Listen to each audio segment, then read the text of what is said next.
তোমরা যদি আমার মতো খাস্তা টেস্টি পাপড়ি চাট বানাতে চাও তাহলে কোনো রকম স্কিপ না করে পুরো ভিডিওটা দেখতে হবে। প্রথমে আমি পাপড়ি চাটের পাঁপড়গুলো বানিয়ে নেব। তার জন্য আমার লাগবে ছোটো বাটির 3 বাটি ময়দা, পরিমাণ মতো নুন, 1 বাটির ছোটো বাটি হচ্ছে চালের গুঁড়ো, সাদা তেল, কালো জিরে দিয়ে ভালো করে মিশিয়ে নেব।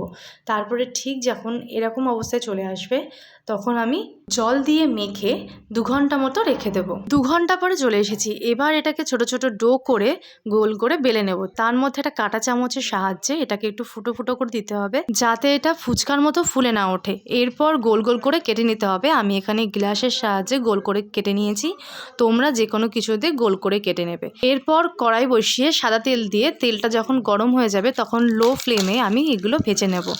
দেখো পাঁপড়গুলো কতটা খাস্তা আর ক্রাঞ্চি হয়েছে। আমি সব কিছু কাটাকুটি করে বা যা যা লাগবে সব কিছু গুছিয়ে নিয়েছি। এখানে আছে শসা, পেঁয়াজ, লঙ্কা কুচি, তারপরে ধনেপাতা, টমেটো আর লেবুটা এক্সট্রা রেখেছি যদি কারো লাগে তাই জন্য। নাহলে আমি এখানে তেঁতুলের চাটনি রয়েছে আর এখানে তেঁতুলের চাটনিটা রয়েছে। আর এখানে সেদ্ধ করা আলুটাকে আমি কেটে নিয়েছি, কেটে টুকরো টুকরো করে রেখেছি। সল্টেড বাদাম, বিট নুন, টক দই আর ঝুরি ভাজার 500 একটা প্যাকেট কিনে নিয়ে আসা হয়েছে, আর টমেটো কেচাপ।